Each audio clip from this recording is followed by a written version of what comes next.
이사야 11장에 보면 이런 예언이 기록되어 있습니다. 이새의 줄기에서 한 싹이 나며 그 뿌리에서 한 가지가 나서 결실할 것이요 여호와의 신 곧 지혜와 총명의 신이요 모략과 재능의 신이요 지식과 여호와를 경외하는 신이 그 위에 강림하시리니. 예수님께서 다윗의 후손으로 태어나실 것을 예언하는 것이죠. 그가 여호와를 경외함으로 즐거움을 삼을 것이며 그 눈에 보이는 대로 심판치 아니하며 귀에 들리는 대로 판단치 아니하며 공의로 빈핍한 자를 심판하며 정직으로 세상의 겸손한 자를 판단할 것이며 그 입의 막대기로 세상을 치며 입술의 기운으로 악인을 죽일 것이며 공의로 그 허리띠를 삼으며 성실로 몸의 띠를 삼으리라. 예수께서 이 땅에 강림하셔서 왕으로서 통치하실 그 통치의 모습을 이사야 11장 1절에서 5절에 보면 이렇게 예언하고 있습니다. 그럴 때 그 통치의 결과가 어떻게 되느냐? 여러분, 예수님께서 우리 조금 전에 사도신경으로 신앙 고백했죠. 지금 어디 계십니까? 예수님 지금 어디 계시죠? 신앙 고백에서 어디 계시다고 우리 고백했어요? 하나님 우편에 앉아 계시다가. 지금 하나님 우편에 앉아 계신다는 뜻은 거기서 쉬고 계시다는 뜻이 아닙니다. 하나님의 보좌의 권능의 우편, 즉 통치의 능력이 되셔서, 즉 왕이 되셔서 지금 다스리고 계시다는 뜻입니다. 지금 예수님이 이 온 세상을 뭐하고 계세요? 다스리고 계세요. 특별히 누구를 통하여 다스리고 계시냐 하면 몸된 교회를 통하여 다스리고 계십니다. 자, 그렇게 예수님께서 다스리실 때에 그 결과가 어떻게 될까요? 제가 읽을게요. 찾으라 그러면 또 시간 걸릴 테니까. 그때에 이리가 어린 양과 함께 거하며, 생각해 보십시오. 이리가 어린 양과 함께 거하며 표범이 어린 염소와 함께 누우며 송아지와 어린 사자가 살찐 짐승이 함께 있어 어린 아이에게 끌리며 암소와 곰이 함께 먹으며 그것들의 새끼가 함께 엎드리며 사자가 소처럼 풀을 먹을 것이며 젖 먹는 아이가 독사의 구멍에서 장난하며 젖된 아이가 독사의 굴에 손을 넣을 것이라. 나의 거룩한 산 모든 곳에서 해됨도 없고 상함도 없을 것이니 이는 물이 바다를 덮음같이 여호와를 아는 지식이 세상에 충만할 것임이니라. 아멘. 잘 안 그려지시죠? 여러분, 예수님께서 왕이 되셔서 통치하는 그곳에 어떤 일이 벌어지냐면 이리와 양이 함께 거하는 일이 벌어집니다. 어린 염소와 표범이 함께 눕는 일이 벌어집니다. 어린 사자와 살찐 짐승이 어린 아이에게 끌린다, 이렇게 함께 하는 거죠. 암소와 곰이 함께 먹고 그것들의 새끼가, 여러분 새끼면은 뭐를 제어할 수가 없어요. 충동을 제어할 수가 없죠. 그러면 곰새끼가 암소새끼랑 있으면 곰새끼가 암소새끼를 어떻게 하겠습니까? 먹어야죠. 우리가 생각할 때 먹어야 됩니다. 그런데 함께 엎드린답니다. 사자가 소처럼 풀을 먹을 거랍니다. 여러분 이 젖 먹는 아이가 독사의 구멍에서 장난하며, 전 정말 이 말 읽을 때마다 늘 생각나는 장면이 있습니다. 이게 뭐냐면요, 지금은 제 아들이 몇 살입니까? 28이 됐나요? 9이 됐나요? 근데 3살 때인가요? 4살 때인가에 탄 우리 옆집에 도사견 같은 어마어마한 큰 개가 살고 있었는데요, 진짜 끔찍한 상황이 벌어졌습니다. 이 녀석이 그냥 방실방실 웃으면서 그 개한테 가가지고 개 수염을 꽉 잡아버린 거예요.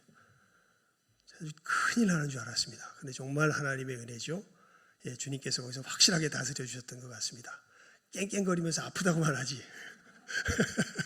물지를 않더라고요. 걔가 아이를 물질 않더라고요. 그래서 아이고 하나님, 정말 그때 정말 이 심장이 철렁했었는데, 그냥 방실방실 웃으면서 좋다고 그냥 개 수염을 꽉 잡은 거예요. 깽깽거리면서 그 큰 개가 아이를 물질하는 걸 보고 얼마나 감사했는지 모르는데 여러분, 그러한 일이 어디에서 일어난다고요? 어디에서 일어난다고? 예수님께서 지금 통치하는 그 나라에서 일어난다고요. 아까 우리 최승찬 집사님이 기도하면서 하나님, 우리 지금 이 온 세상에 전쟁의 기운이 돌고 있습니다. 이 세상을 긍휼히 여겨주십시오 기도했는데요. 여러분, 어떻게 우리가 이 전쟁을 이기고 진정한 평화 가운데 거할 수 있겠습니까?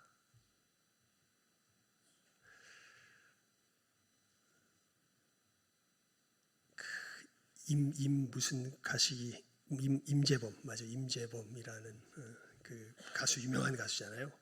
그 사람이 무슨 사랑 노래를 이야기할 때 거친 마음가인가요? 그러니까 자기 속에 자기 마음의 전쟁이 있는 것을 그 사람이 가요로 노래할 때 노래하더라고요. 가시나무라는 노래가 있습니다. 이 노래는 한 분이 예수님을 믿기 전에 이 노래를 짓고서 예수님께 회심한, 근데 이 가요로서 남아 있습니다. 유명한 가요인데요. 거기 보면 노래가 이렇게 시작됩니다. 내 안엔 내가 너무나 많아. 내 안엔 내가 너무나 많아. 그래서 내 마음이 다 하긴 그러니까 가시나무 같아가지고 누군가 쉬려고 자그만 새가 내 마음 가운데 찾아와도 조금만 바람만 불면 내 가시가 걔를 찔러서 다 어떻게 해요? 다 쫓아내버리고, 내 안에는 내가 어쩔 수 없는 내가 너무나 많아.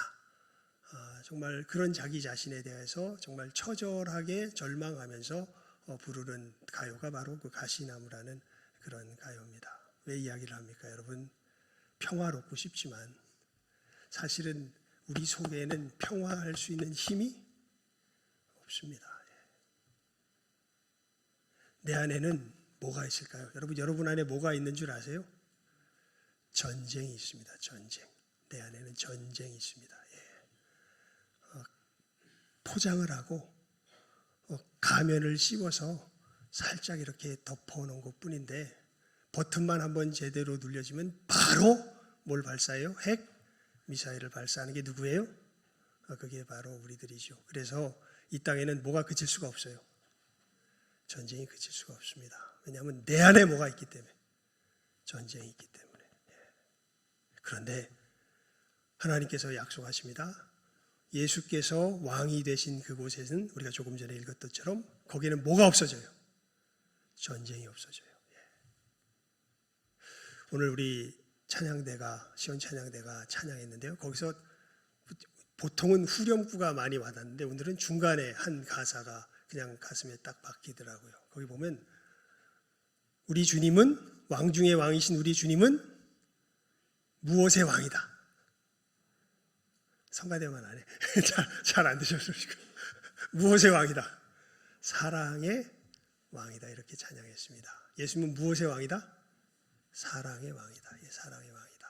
여러분, 이게 무슨 얘기냐면 예수님께서 통치하시는 곳에는 무엇이 우리들 가운데 임한다는 뜻이에요? 사랑이 우리들 가운데 임한다는 뜻입니다. 그래서 어떤 일이 벌어지냐면 아까 우리 이사야서에서 봤던 것처럼 사자와 암소가 어떻게 해요? 함께 살 수 있는 그러한 세상이 펼쳐지게 되는 것이죠. 여러분, 예수님을 믿으십니까? 예수님 믿고 우리가 어디 가는 겁니까? 천국 간다라는 표현보다는 좀 더 성경적인 표현은 천국이 임한다라는 게 좀 더 성경적일 것 같습니다. 우리 예수 믿어서 예수 믿을 때 우리들 가운데 뭐가 임해요? 천국이 임합니다. 그래서 예수 믿으면요 이미 어디에 들어와 있는 거예요? 천국에 들어와 있는 것입니다. 여러분 분명히 믿으시기 바랍니다. 예수 믿는 사람은요 이미 어디에 들어와 있는 거예요? 천국에 들어와 있는 것입니다. 그렇다면 무슨 통치가 우리 가운데 있을까요? 예수님의 이 사랑의 통치가 우리 가운데 있게 되는 것이지요. 여러분, 그러면서 주님께서 이제 우리를 이렇게 임하게 하시고 이 평화가 우리를 통하여서 온 세상에 널리 퍼지도록 지금 역사하고 계십니다. 그것을 한마디로 고백하는 신앙 고백이 하나님 우편에 앉아 계시다가라는 그 신앙 고백의 가장 핵심되는 의미예요. 사실은 예수님께서 하나님 우편에 앉아 계시다는 것은 이제는 이 전쟁이 가득하던 이 땅이 하나님의 진정한 평화가 임하여서 이 평화로운 나라가 온 세상에 이제 퍼져나가고 이 어둠의 나라가 나중에는 어떻게 될까요? 결국 예수님 재림하실 때 이 땅 위에서 다 쫓겨나게 되는 그 역사가 이루어질 것이라는 거죠. 저리로서 산자와 죽은 자를 뭐하러 오시리라? 심판하러 오시리라. 그리고 나면 이제 심판이 일어나면 이 땅에는 전쟁을 일삼는 모든 무리들은 다 어디로 가게 되고 지옥으로 가게 되고 주님께서 이루어내신 이 천국의 역사를 그 마음 가운데 믿음으로 받아서 구원받은 그 하늘의 백성들이 이 땅 위에 진정한 하나님의 평화의 사랑의 나라를 이제 온전히 건설하며 나아가는 새 하늘과 새 땅이 어디에 열리게 돼요? 이 땅 위에 열리게 될 것을 우리는 늘 예배 드릴 때마다 우리의 신앙으로 뭐해요? 고백하죠. 사도신경으로 신앙 고백 드리겠습니다. 그러면은 우리 특별히 예수님께 대한 신앙 고백의 내용이 그겁니다. 본디오 빌라도에게 고난을 받아 십자가 못 박혀 죽으시고 장사한 지 사흘 만에 죽은 자 가운데서 다시 살아나시며 어디에 오르사? 하늘에 오르사 전능하신 하나님 우편에 앉아 계시다가 저리로서 산자와 죽은 자를 심판하러 오시리라. 자, 여러분, 그래서 우리의 삶은요, 이 예수님의 사랑의 통치가 우리들 가운데 펼쳐져 가게 하는 삶입니다. 그러면서 이것이 어떻게 그러면 구체적으로 펼쳐져 가나? 그냥 믿기만 하면 펼쳐져 가나? 믿어서 구원 받으면 펼쳐져 가나? 그렇지 않습니다. 여러분, 이 예수님을 믿는 믿음은요, 반드시 그 믿음은 이 믿음의 진정성을 드러내는 우리들의 순종의 모습으로 나타나게 되어 있습니다.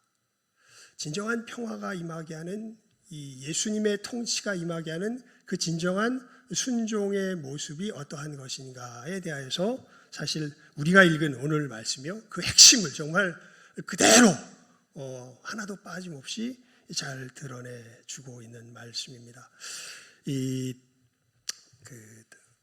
부분은 다시 한번 강조를 해야 되겠는데요. 우리 새벽 기도의 시간에도 강조했지만 여러분, 우리들의 믿음의 중심에는요,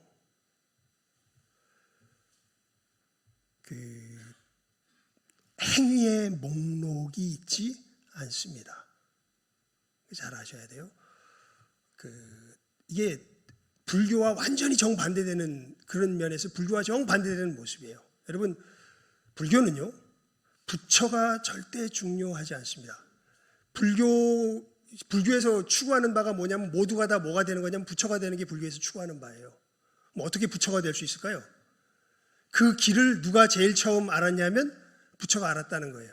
석가모니가 알았다는 거예요. 그래서 부처가 말한 대로 행하면 누구든지 뭐가 될 수 있다?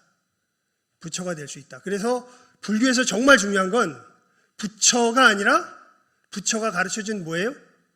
가르침이에요. 그렇게 하면 뭐가 될 수 있어요? 누구나 부처가 될 수 있다는 게 불교의 핵심 교훈입니다. 그런데 기독교의 핵심 교훈은요, 예수님께서 말씀하신 것을 그대로 하면 우리가 예수님처럼 될 수 있다가 절대 아닙니다. 여러분, 우리 기독교의 핵심 교훈이 예수님 자체예요.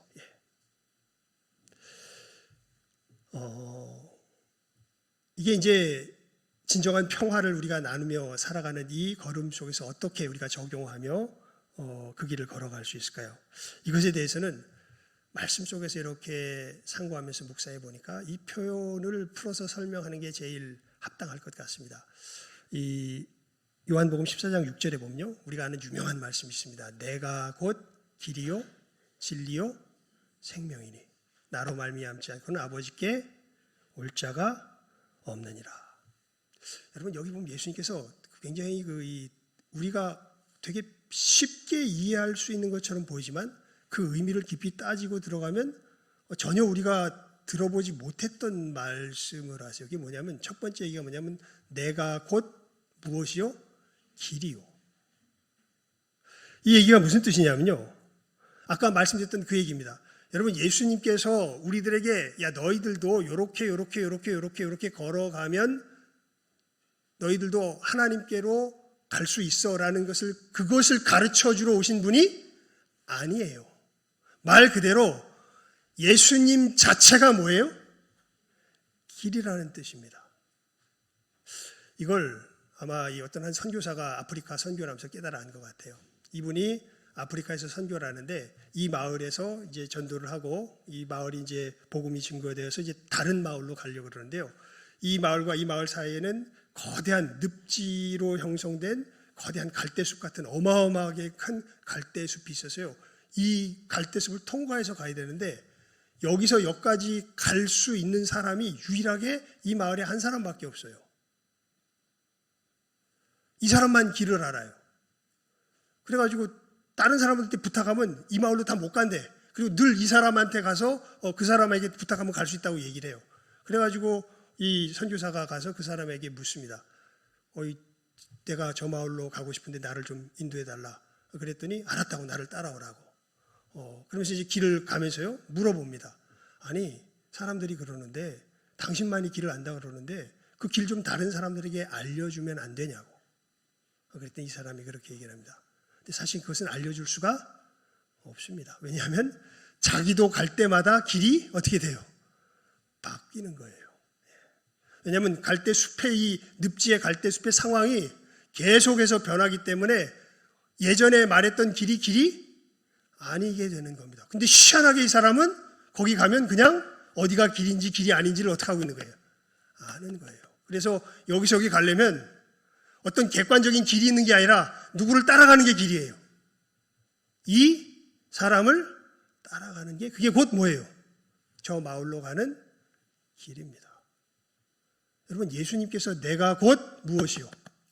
길이요 진리요 생명이니 나로 말미암지 않고는 아버지께 올 자가 없느니라. 예수님께서 길이라는 의미가 정확히 이 의미예요. 그냥 어떤 기계적이고 공식적이고 어떤 객관적인 어떤 행동을 하는 것으로 우리가 누구에게 갈 수 없어요. 하나님께 갈 수 없어요. 말 그대로 우리의 삶은 늘 예수님과 연합되어서 예수님이 걸어가는 그 걸음을 같이 걸어가게 될 때 우리는 누구에게 가게 되는 거예요? 아버지께 가게 되는 거예요. 좀 어렵죠? 근데 생각이 쉽습니다, 사실은. 재밌는 경험을 성경에 보면 하게 되는데 뭐냐면 에스라가 이 성전을 다시 짓기 위해서 돕기 위해서 가기 위해서 이 바벨론 왕에게 이제 가라는 허락을 받고 갈 때 왕이 그 길을 걸어가는데 저기 여러 도적들도 있고 떼들이 있으니까 너 군대를 붙여줄 테니까 그 군대와 함께 가라. 그랬더니 에스라가 뭐라 그러냐면 왕한테 아닙니다 왕이셔. 우리 하나님은 우리를 지키시며 보호하시는 하나님이십니다. 그래서 뭐 붙일 필요 없습니다. 군대 붙일 필요 없습니다. 이래가지고 뭐 없이 가냐 하면 군대 없이 갑니다. 근데 그때 가기 전에 뭐 하냐면 하나님 앞에 금식기도하고 합니다. 하나님 제발 우리를 좀 지켜주십시오. 이렇게 금식기도 하면서 가서 무사히 갑니다. 여러분 근데 반대로 느헤미야는요. 이 예루살렘이 지금 성전은 있는데 성벽이 없어서 회파되면서 수많은 위험 속에서 굉장히 곤란스러운 상황을 겪고 있다는 사실을 알게 되면서 자기 몸은 편하게 이 바벨론 왕궁의 궁성에 있지만은 자기 동족들이 하나님의 백성들이 그러한 상황에 처해 있다는 걸 깨달아 알고서 하나님 앞에 기도합니다. 하나님 제가 제발 가서 저 성벽을 좀 세울 수 있도록 저의 길을 열어주십시오.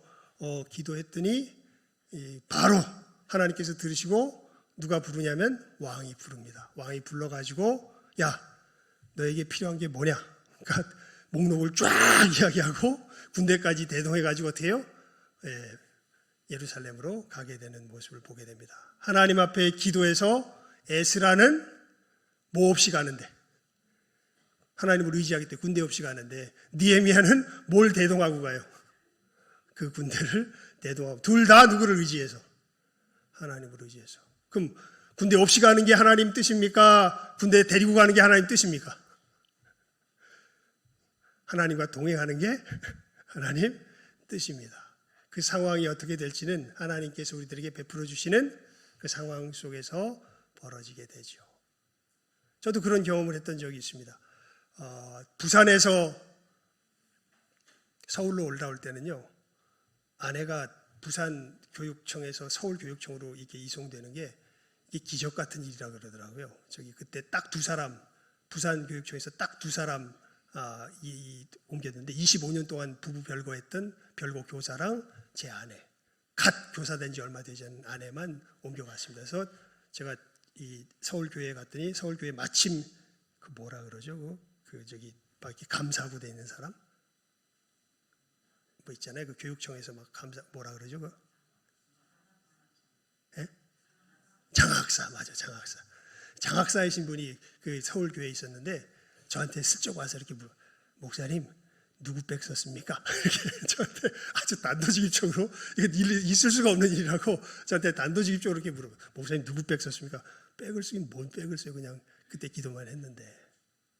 근데 여러분, 서울에서 부산으로 내려갈 일이 생겼습니다. 그때는 이 교회가 다 망해가는 교회라고 부산에 가신 목사님이 부교육자를 찾는데 아무도 안 가요. 아무도 안 가서 목사님이 야 도울 사람이 없다. 네가 와서 좀 도와라. 그래가지고 제가 갔습니다. 근데 갈 때 이제 아내가 거기 가게 되면 이제 아내가 지금 거기서 어떻게 제대로 선생 일을 못 하겠구나. 이제 다시 서울에서 부산 가는 것은 그것은 참 쉬웠어요. 쉬웠는데 이제 만약에 먼 학교에 되게 되면 이거 되게 힘들잖아요. 근데 마침 그때 제가 가는 교회에 부산에서 최연소 장학사가 된 사람이 있었는데 이 사람이 시험을 받아서 교회를 떠난 상황이 돼 있었습니다. 그런데 우리가 내려가는 것이 연결이 돼가지고 이분이 우리 교회에 오게 되고 이분이 나중에 장로님까지 되십니다. 그래서 이분 통해서 바로 교회 옆에 있는 학교로 옮겨올 수 있게 되는, 그때는 정말 누구 백 써서 그 장학사 백 써가지고 그 학교에 바로 교회 옆에 있던 학교에 들어가게 됐던 것이죠. 여러분, 백 없이 가는 게 하나님 뜻입니까? 백 통해서 가는 게 하나님 뜻입니까? 저도 보니까 둘 다 겪어보니까 그걸 뭐라고 말하기가 그렇더라고요. 좀 하나님의 인도하심이 참 신비하구나라는 것들을 그 두 사건을 통해서 느끼게 되었는데요. 여러분, 우리가 주님을 믿으면서 걸어간다는 것은요, 어떤 기계적인 길을 걸어간다는 뜻이 아닙니다. 우리의 삶 속에서 누구와 동행하며 걸어가는 거예요? 주님과 동행하며 걸어가는 겁니다. 그러면 그 주님과 동행하며 걸어가는 그 걸음의 본질, 핵심이 뭘까요? 그 세 가지를 오늘 말씀이 우리들에게 너무나 분명하게 이야기해 줍니다. 먼저 우리 22절 말씀 읽어볼까요? 22절 말씀 읽습니다. 시작. 저는 죄를 범치 아니하시고 그 입에 괴사도 없으시며. 한마디로 말하면 참된 것을 전하는 길입니다. 말하는 길입니다. 드러내는 길입니다. 이게 무슨 얘기냐면요, 여러분, 우리가 예수님 안에서 구원받았다는 게 다른 것이 아니라 매번 그냥 여러분 귀에 못이 박히도록 강조하죠. 예수님 안에서 구원받았다는 건 이제는 우리가 죄에 대하여 죽고 하나님께 대하여 살게 되었다는 거죠. 이게 다른 뜻이 아니라 예전에는 예수님 밖에 있었을 때는 선악의 주권자가 누구였냐 하면 나 자신이었습니다. 내 삶에서 무엇이 선하고 무엇이 악한 것인지를 결정하는 최종 결정권자가 누구였어요? 나 자신이었어요. 그런데 그게 사실은 사단이 선악과 유혹을 통해 가지고 아담과 하와를 타락하셨던 그 타락의 본질 아닙니까? 선악의 주권자가 누가 되라? 네가 되라. 누구에게 뺏기지 마라. 하나님께 뺏기지 마라. 네가 돼야지. 그게 사단의 유혹이었죠. 그리고 그것을 똑 따먹고 우리는 하나님보다 선하게, 내 삶에 있어서 선하게 문제에 있어서는 누구보다 더 높아져 버렸어요. 하나님보다 더 높아져 버렸습니다. 그래서 누구를 무시하고 멸시하며 살아가요? 하나님을 무시하고 멸시하고 살아갑니다. 왜 돈 앞에 맥을 못 추나요? 왜 우리가 기도할 때 하나님 우리가 또 죄를 저질렀습니다. 왜 이야기하나요? 선악의 문제에 있어서 내 삶에 실제로 부딪히는 그 선악의 문제에 있어서 하나님이 말씀하시는 것보다 내 마음속에 집히는 그게 더 어떻게 보여서? 선해 보여서. 하나님 말씀을 따르면 이게 악해 보이고 내 생각을 따르면 이게 선해 보이니까 그래서 우리가 걸어가면 우리 무엇이 알아요? 양심이 알죠. 내가 하나님 앞에 뭘 범했구나. 죄를 범했구나. 참 우리가 하나님의 형상 따라 지음 받은 겁니다. 여러분 이제 예수님 안에서는요 어떤 변화가 일어났냐면요 뭐 완벽한 삶을 산다기보다는 이것을 진실하게 인정하게 되는 이 영혼의 변화가 일어난 겁니다. 뭐냐면 예전에 예수님 밖에 있을 때는요 누가 뭐래도 선악의 주제자는 누구예요? 나 자신이에요. 누가 뭐래도요 교회 다니도 마찬가지예요. 예수님 진짜 영접 안 한 사람은 교회 다니고 예수님 믿는다 그래도 그 영혼 깊은 곳의 정신은 선악의 주제자는 누구다? 나다. 그리고 살아가는 사람은 아직 예수님 영접 안 한 사람입니다. 예수님 영접 안 한 사람은요 이게 바뀐 사람들이에요. 아무리 뭐라 그래도 선악의 주제자는 누구십니다? 하나님이십니다. 못 지켜도 선악의 주제자는 누구십니다? 하나님이십니다. 그래서 막 가슴이 아프고 힘든 거예요. 하늘의 새를 봐라. 공중의 꽃을 봐라. 염려하지 말고 너희는 먼저 그의 나라와 그의 의를 구하라. 그런데 맨날 뭐 갖고 염려해? 무엇을 먹을까? 무엇을 마실까? 이거 가지고 맨날 염려하면서 살아가요. 어떻게 하면 내가 좀 여유롭게 살고 뭐 이런 것들 가지고 세상 사람들이 맨날 염려하면서 살아가. 그러다가 하나님께서 뭐 이렇게 예배의 시간, 설교의 시간, 말씀을 읽는 시간, 또 주변에 어떤 거룩한 길을 걸어가는 사람들 통해서 아이고야, 이것도 내가 하나님의 선하심을 인정하지 못하는 길을 걸어가고 말았네. 못 걸어가는 것은 못 걸어가는 거지만 이것이야말로 진정한 선한 길이라는 것을 인정함에 있어서 이제는 추워도 의심이 없습니다. 이것이야말로 진짜 내가 걸어가야 하는 길이지. 이 사람들은 예수님께 뭘 받은 사람들이에요? 구원을 받은 사람들이에요. 예수님의 구원의 역사가 임한 사람들입니다. 그리고 이제 이 예수님의 화평의 역사, 이 화목의 역사가 일어나는 사람들은요, 이제 한 걸음 더 나간 사람들이에요. 그것이 진정한 삶의 길임을 사람들 앞에 뭐 하는 사람들이냐면 증거하기 시작하는 사람들입니다. 그래서 이 사람들은 이제 주의를 지켜요. 이 사람들은 이제 11조를 해요. 이 사람들은 이제 삶 속에서 돈을 택하는 문제와 하나님의 명예를 택하는 문제에 있어서 돈을 버리고 하나님의 명예를 택하는 길을 걸어가기 시작합니다. 그러면 이제 이 모습이 어떻게 비치냐면 우리 이 시간을 통해서 계속 많이 나눴잖아요. 여러분 우리는 움키는 내 손을 의지해서 살아가는 사람이 아니라 내가 만들어내는 것으로 살아가는 것이 아니라 살아가는 사람들이 아니라 하나님께서 뭐 해주시는 것으로 허락해 주시고 부어주시는 것으로 살아가는 사람들로 바뀐 것이죠. 이 모습이 그 삶의 태도가 세상 사람들의 눈에든지 보이기 시작해요. 여러분 그렇게 되면 세상 사람들이 우리를 어떻게 대할 거라고요? 세상에 속한 사람들이 어떻게 대할 거라고 착각하지 말라 그랬잖아요. 우리가 그 길을 걸어가면 세상 사람들이 야 너희들 정말 훌륭하구나 대단하구나 막 이렇게 대할까요? 아닙니다. 세상 사람이 어떻게 대할까요? 우리 23절 읽어봅니다. 시작하면 읽습니다. 시작. 욕을 받으시되 대신 욕하지 아니하시고 고난을 받으시되 위협하지 아니하시고 오직 공의로 심판하시는 자에게 부탁하시며. 여러분 세상은요 그런 우리를 보고 욕해요. 그런 우리를 싫어하고 미워합니다. 그러니까 그 모습 자체가 싫은 거예요. 야, 네 인생 누구 건데? 우리 인생 누구 건데? 내 건데 왜 그걸 하나님의 것인 양 그렇게 살아가 이 배알도 없는 놈아. 그런 재수 없는 삶을 내 눈앞에 보이지 마라. 그래서 우리를 뭐해요? 세상은 미워해요. 이때부터 영적인 이제 이 전쟁이 시작됩니다. 진정한 평화가 임하는 그 예수님의 십자가의 걸음이 이제 이때부터 이제 치열한 어떤 이런 접전 속에 들어가기 시작합니다. 여러분, 그때 예수님이 함께하는 사람들은 그 속에서 우리 23절 다시 읽을까요? 시작 한번 읽습니다. 시작. 욕을 받으시되 대신 욕하지 아니하시고 고난을 받으시되 위협지 아니하시고 오직 공의로 심판하시는 자에게 부탁하시며.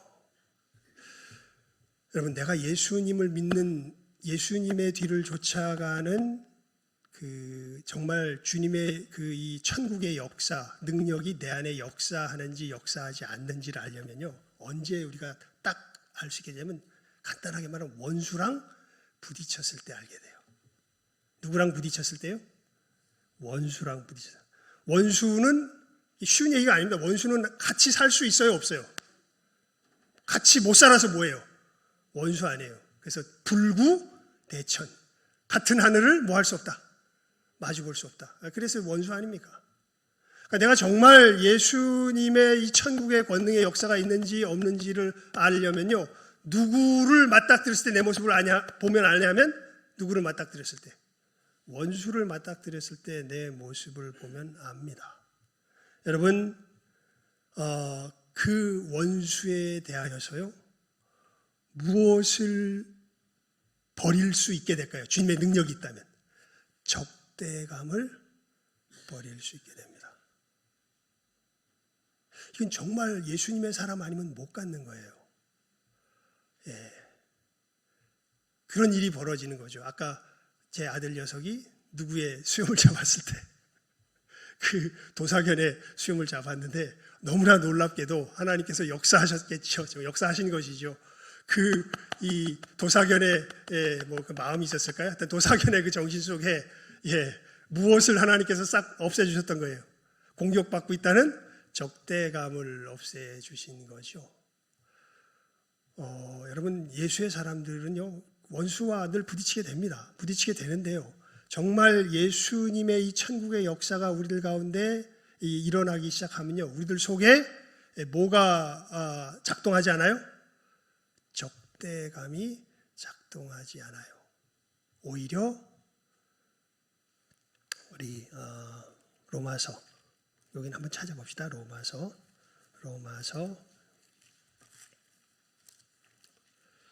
12장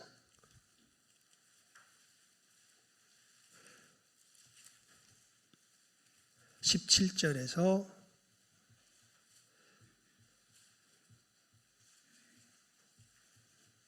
18절까지 우리 함께 읽어봅니다. 17절에서 18절입니다.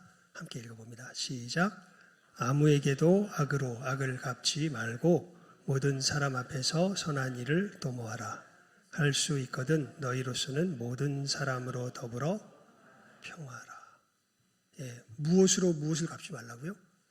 악으로 악을 갚지 말라고요. 근데 이게 여러분, 진짜 내 존재를 부수고 파괴하는 그 정말 그 처절한 악을 만나면요, 우리들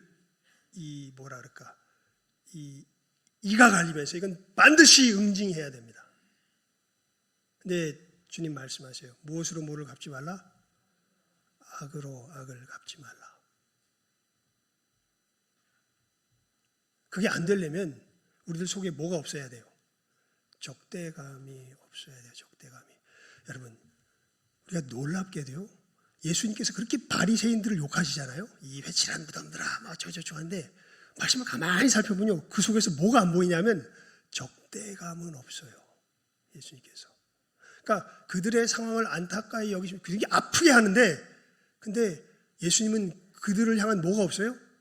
적대감이 없어요. 하지만 적대감이 없으면 좀 입을 다무시지. 그들의 죄를, 너희들이 잘못됐다는 걸 그대로 드러내십니다. 너희들 하나님을 의지하면서 살아야 되는데 결국 너희들 스스로 의지하면서 살면서 하나님의 법에서 떠나 있다는 것을 그대로 드러내세요. 그게 첫 번째 봤던 이 죄를 범치 아니면서 그 입에 괴사가 없으셔요. 그러면서 그것을 그대로 드러내면서 그들이 그러면서 예수님께서는 하나님을 의지하는 삶을 진짜 보이시거든요. 그러니까 막 재수 없어가지고 막 갖다 예수님을 공격하는데 예수님은 그들 향한 뭐가 없으세요? 적대감이 없으세요. 그리고 오히려 어떤 길을 걸어가십니까? 우리 24절 말씀 함께 읽어봅니다. 시작하면 읽습니다. 시작. 친히 나무에 달려 그 몸으로 우리 죄를 담당하셨으니 이는 우리로 죄에 대하여 죽고 의에 대하여 살게 하려 하심이라. 저가 채찍에 맞음으로 너희는 나음을 얻었나니. 여러분, 잘못을 저질렀으면 누가 해를 당해야 됩니까? 잘못을 저지른 사람이요, 잘못 저지르지 않고 그냥 그 피해자요. 잘못을 저지른 사람이 해를 당해야죠. 그런데 예수님의 이 사랑의 나라가, 이 천국의 역사가 펼쳐지는 데는 예수님의 이 걸음을 걷는 사람들을 통하여서 펼쳐지는데, 놀랍게도 이건 너무 이상한 얘기예요, 사실은. 여러분, 잘못은 쟤들이 저질렀는데 그 해는 누가 당하세요? 예수님이 당하세요. 다시 읽어볼까요? 24절 말씀 읽습니다. 시작. 친히 나무에 달려 그 몸으로 우리 죄를 담당하셨으니 이는 우리로 죄에 대하여 죽고 의에 대하여 살게 하려 하심이라. 저가 채찍에 맞음으로 너희는 나음을 얻었나니. 이건 정말 이상한 길입니다. 정말 믿음이 없으면 못 걸어가는 길입니다.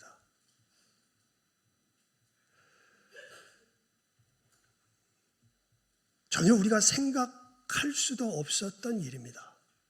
그런데 누가 걸어가신 길이에요? 예수님이 걸어가신 길이에요. 그리고 예수님 말씀하세요. 내가 곧 길이요 진리요 생명이니 나로 말미암지 않고는 아버지께 이를 자가 없느니라. 자, 그러면서 여러분, 우리 오늘 본문으로 읽진 않았지만 20절과 21절 말씀 다시 읽어볼까요? 베드로전서 22장 20절 21절 말씀입니다. 시작하면 읽습니다. 시작. 죄가 있어 매를 맞고 참으면 무슨 칭찬이 있으리요? 오직 선을 행함으로 고난을 받고 참으면 이는 하나님 앞에 아름다우니라. 이를 위하여 너희가 부르심을 입었으니 그리스도도 너희를 위하여 고난을 받으사 너희에게 본을 끼쳐 그 자취를 따라오게 하려 하셨느니라. 그 본이 뭐냐면 우리가 살펴보니 22절, 23절, 24절의 말씀입니다. 진리를 증거하며 오히려 자기를 적대하는 그들을 향하여서 적대감을 품지 않고 오히려 그들의 잘못에 대신 희생당하며 나아가는 걸음. 이게 누가 걸어가신 길이에요? 이게 누가 걸어가신 길이에요? 예수님이 걸어가신 길이에요. 그래서 이 본을 끼쳐서 너희로 뭐하게 하려고? 따라오게 하려고 그렇게 예수님께서 그 길을 먼저 가셨다. 그래서 너희를 이렇게 새로운 피조물이 되게 하셨다. 이 길을 걸어가는 사람들을 통하여서 예수님의 그 천국의 통치가 어디에? 이 땅에 임하여서 사자가 누구와 함께 거하며 살찐 소와 함께 거하며 이리가 누구와 함께 거하는 어린 양과 함께 거하는 이 역사가 누구를 통해서 일어나냐면 이 예수님의 본을 쫓아서 걸어가는 사람들을 통해서 일어나게 된다는 것이죠.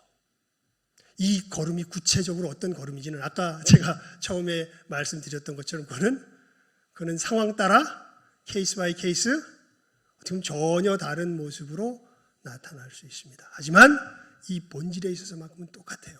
하나님을 의뢰하며 그렇기 때문에 세상을 자극하고 우리들이 그들로 말미암아 핍박을 받게 됩니다.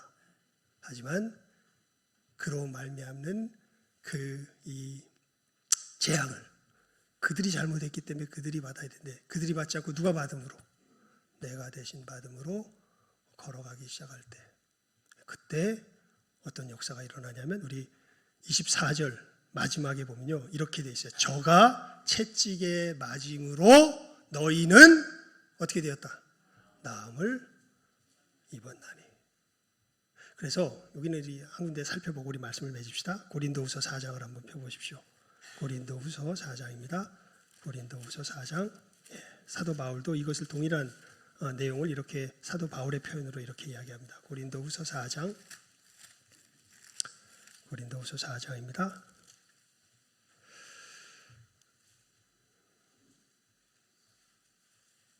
우리 8절에서 12절까지 같이 읽어봅시다. 5절 말씀인데요. 고린도후서 4장 8절에서 12절입니다. 시작하면 읽습니다. 시작.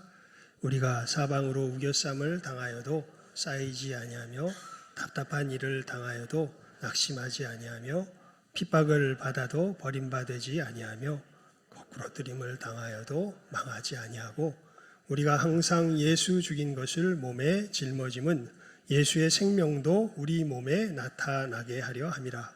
우리 산자가 항상 예수를 위하여 죽음에 넘기움은 예수의 생명이 또한 우리 죽을 육체에 나타나게 하려 함이니라. 그런즉 사망은 우리 안에서 역사하고 생명은 너희 안에서 하느니라. 아멘. 그러니까 사망이 누구 안에서 역사해야? 우리 안에서 역사해야 생명이 누구 안에서 역사하게 된다는 거예요. 너희 안에서 역사하게 된다는 겁니다. 그리스도인이란 말이 이게 우리의 정체성을 좀 흐릴 수가 있어요. 되게 모호합니다. 오히려 예수님께서 우리를 부르신 그 호칭이 훨씬 더 이런 부분에 있어서는 우리가 누구인지를 확실하게 드러냅니다. 우리는 예수님의 뭐예요? 제자입니다. 제자는 누굴 제자라 그러나요? 선생을 닮은 사람을 제자라 그럽니다. 그래서 간단하게 말하면 우리는 누구를 닮는 사람들이에요? 예수님을 닮는 사람들이에요.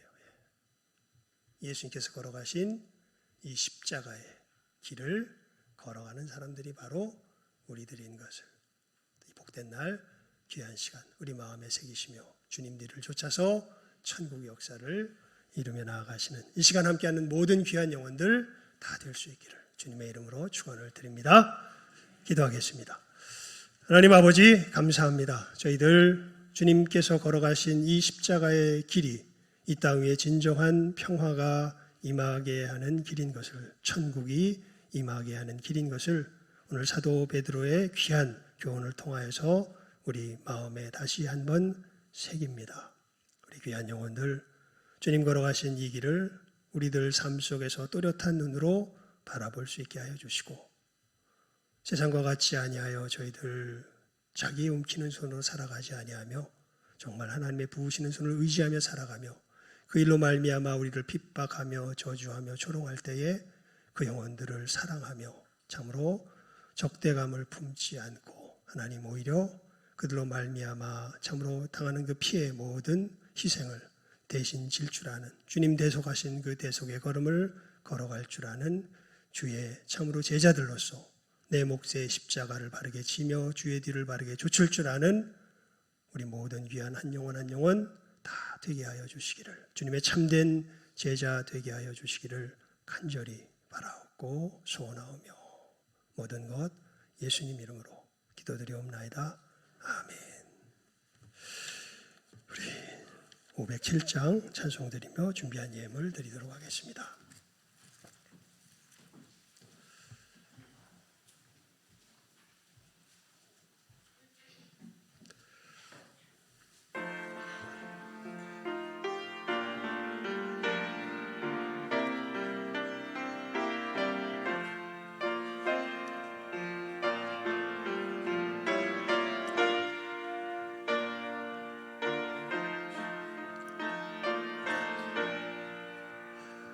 주님의 마음을 본받는 자 그 맘에 평강이 찾아오면 험악한 세상을 이기리니 하늘로부터 임함이로다.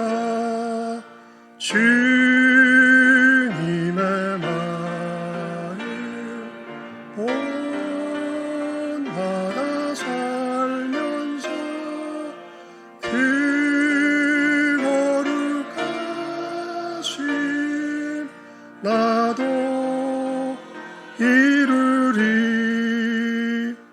주 모습 내 눈에 안 보이며 그 음성 내 귀에 안 들려도 내 영혼 날마다 주를 만나 신령한 말씀 늘 배우도다. 주님의 말씀 본받아 살면서 그 거룩하심 나도 이루리. 가는 길 거칠고 험하여도 내 맘에 불평이 없어지는 십자가 고난을 이겨내신 주님의 마음 본받음이라. 주님의 마음 본받아 살면서 그 거룩하심 나도 이루리. 주 예수 세상에 다시 오실 그날의 무성도 변화하여 주님의 빛나는 그 형상을 다 함께 보며 주 찬양하리. 주님의 마음 본받아 살면서 그 거룩하심 나도 이루리.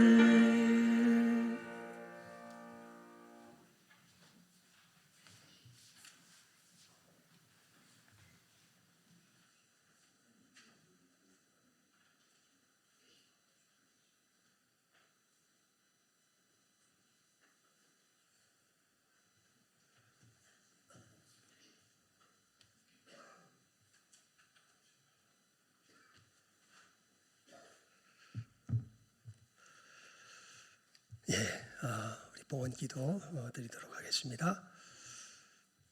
하나님의 말씀을 듣고 결단하는 봉헌의 시간을 갖습니다.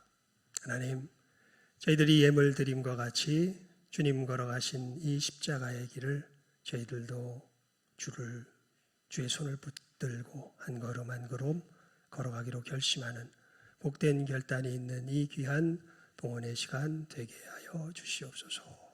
모든 것 예수님의 이름으로 기도드리옵나이다. 아멘. 교회 소식란을 봐주시기 바랍니다.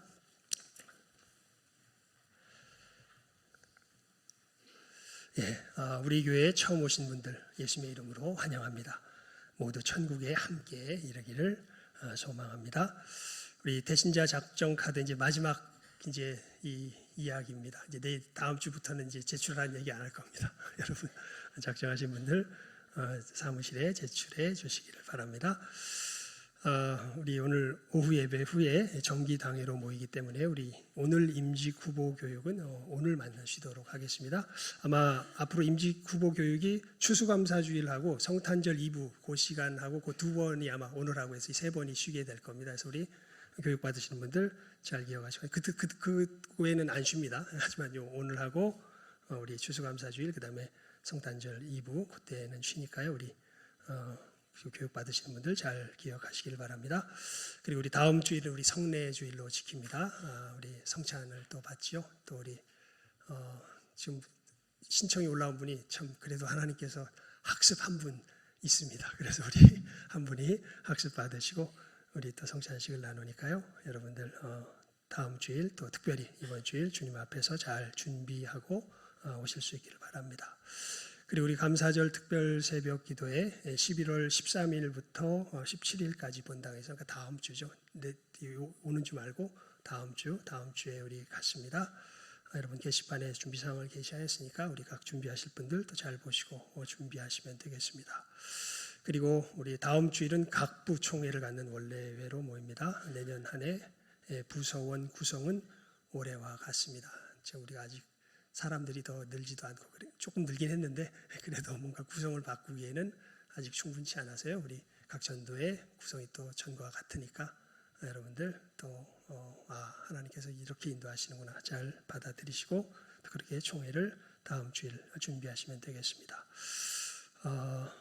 그리고 우리 특별한 광고가 부탁이 왔는데요. 우리 남자 화장실, 여자들 아닙니다. 남자 화장실 지금 교회 주일날은 남자 화장실 불을 좀 끄지 마시기를. 그러니까 우리 어른들이 워낙 절약 정신이 투철하셔가지고 불이 켜져 있는데 이걸 불을 꺼가지고 애들이 손이 안 단답니다. 우리 교회 애들이 있다가 화장실 가는데 화장실 가서 컴컴하니까 이게 또 들어가면 바로 꺼지잖아요. 갔다가 바로 꺼지거든요. 그래서 애들이 막 겁내한다고 제발 주일날만큼은 어른들 가셔서 나올 때 이거 왜 불 켜놨어? 이거 자동으로 켜지는 꺼지고 하는데 딱 끄지 마시고 그대로 좀 놔주시기를 바랍니다. 애들이 무서워하니까요. 여러분들 잘 기억해 주시고 화장실 등 끄지 말아 주시기를 또 부탁드리겠습니다. 그리고 오늘 새로 또 이렇게 자기의 신앙을 고백하신 분이 오시자마자 하셨는데요.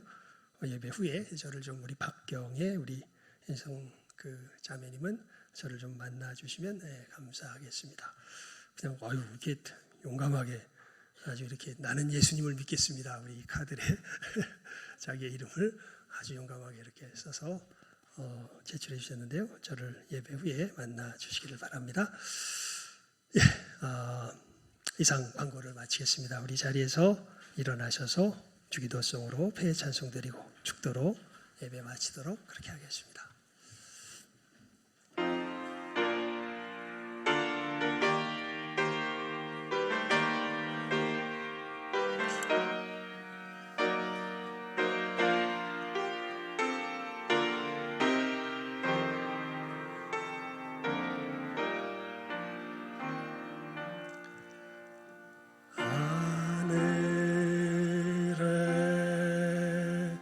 계신 아버지 이름 거룩하사 주님 나라 임하시고 뜻이 이루어지이다.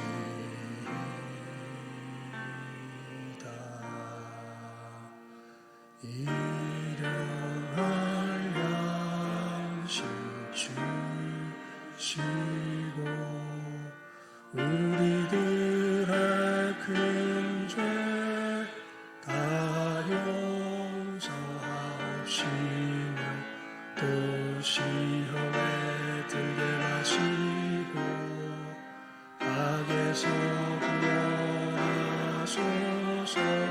내게 주의 나라 주의 권세 주의 영광 영원히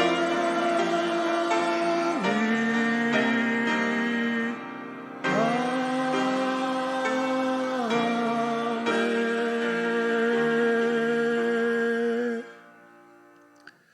지금은 우리 주 예수 그리스도의 은혜와 아버지 하나님의 사랑하심과 성령님 감화 감동 교통하심이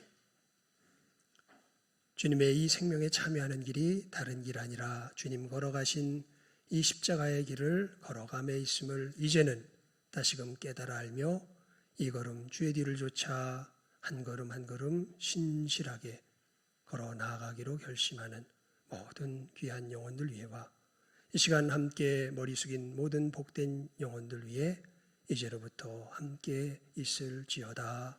아멘.